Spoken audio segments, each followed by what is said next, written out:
It happened just a moment ago. Eustace Conway, the legendary mountain man of Turtle Island Preserve, is in the spotlight again, but not for his wilderness skills. Officials investigating his barn discovered something so shocking that fans and federal agents alike are asking, what has he been hiding? For decades, Conway's barn seemed ordinary, a simple structure for tools and grain. But insiders always suspected it was more. Guarded like a fortress, locals joked it was more museum than workshop. The discovery began as a routine safety inspection.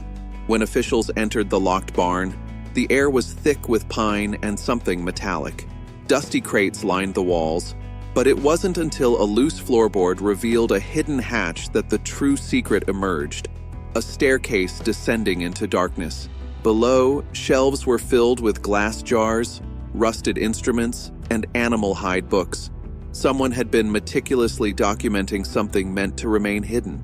Witnesses say it didn't feel like a barn anymore. It felt like stepping into a secret world. When Eustace arrived, he was calm, almost disappointed. They weren't supposed to find this yet, he reportedly muttered.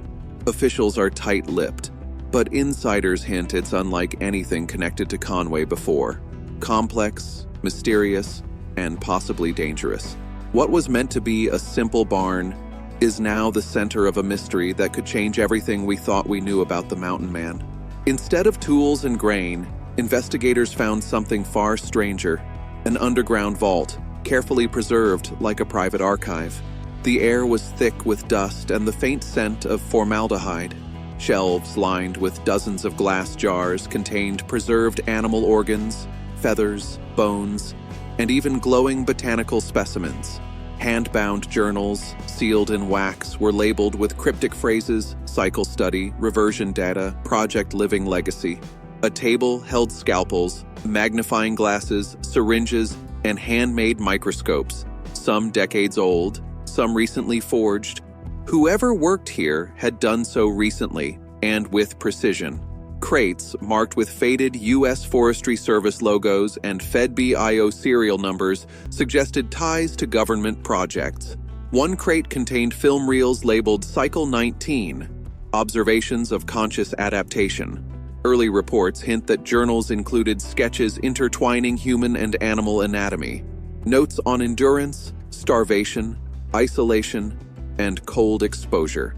Some entries were signed EC as recently as 2019. Most unsettling was a chest of bones, some animal, a few human.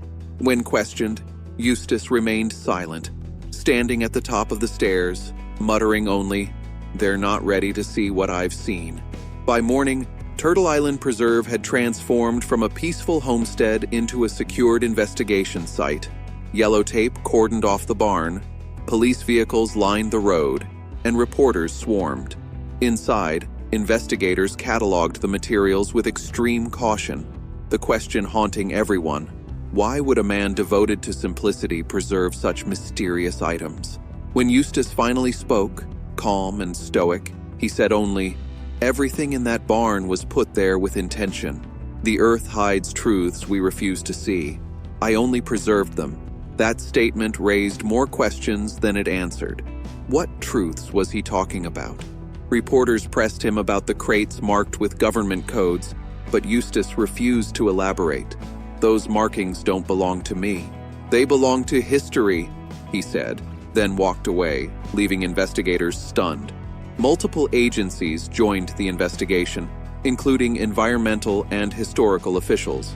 Leaks suggested some artifacts predated Eustace's ownership, possibly decades old. Followers insisted he was protecting discoveries from exploitation, while skeptics saw secrecy bordering on paranoia. Friends noted he spent long nights in the barn, obsessed with his work. Rumors of biological experiments, ancient remains, and classified relics circulated online. The evidence was now in federal custody. Once celebrated as a wise hermit, Eustace became the center of a mystery that could redefine his legacy. Yet he remained calm, viewing it as a long overdue revelation. Born in 1961, Eustace grew up in a strict academic household, fascinated with biology and the human condition. At Appalachian State University, he studied environmental studies and anthropology, questioning progress and morality. He wrote, "Civilization is the experiment. Nature is the control," foreshadowing his lifelong pursuit of testing human limits through extreme wilderness survival. Friends said Eustace kept detailed journals on how the human body and mind adapt to extreme conditions, similar to those found in the barn. One companion recalled him spending a winter alone in the Blue Ridge Mountains with only a knife for research. Journals labeled cycle study and reversion data showed his experiments had evolved, comparing modern anatomy with primitive traits, suggesting he aimed to return humanity to a primal state or merge with nature. During a second sweep, investigators found a hollow wall panel hiding a sealed chamber with a skeletal figure.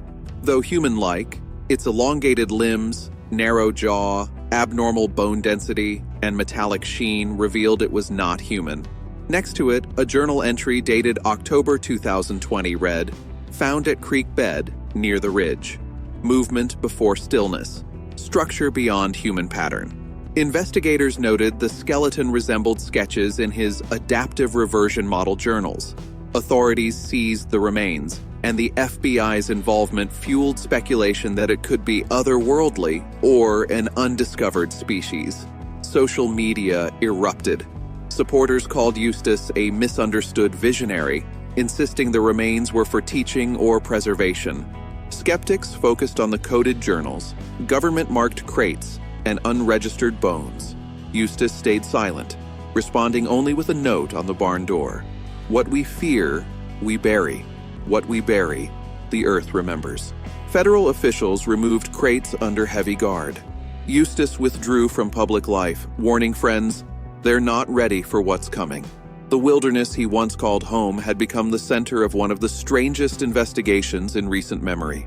Beneath the barn, investigators discovered hand-carved tunnels, timber-lined and lantern-hooked, stretching over 200 feet into a chamber filled with rusted cages, jars, and maps marking Appalachian sites labeled R1 to R7. A 1987 Department of Interior file was among the documents, though the agency denied it existed. Eustace cryptically said, "Nature keeps records too. You just have to dig deep enough to find them." The tunnels were part mine, part museum, part cryptic message. Constellation-like carvings suggested coordinates. A second hidden entrance hinted the network extended far beyond the barn. Weeks later, a final journal surfaced. "If they find this, the cycle is already repeating." Inside were calculations, skeletal diagrams, and notes on human-environment harmony. In red ink, Eustace confessed he had uncovered remains near Turtle Island belonging to neither man nor beast, predating humanity. The bones glowed faintly, like the skeleton in his barn. He hid the discovery to prevent institutional erasure. The journal concluded, "They're waking again beneath the ridge." Soon after, Eustace vanished, leaving his truck and tools behind.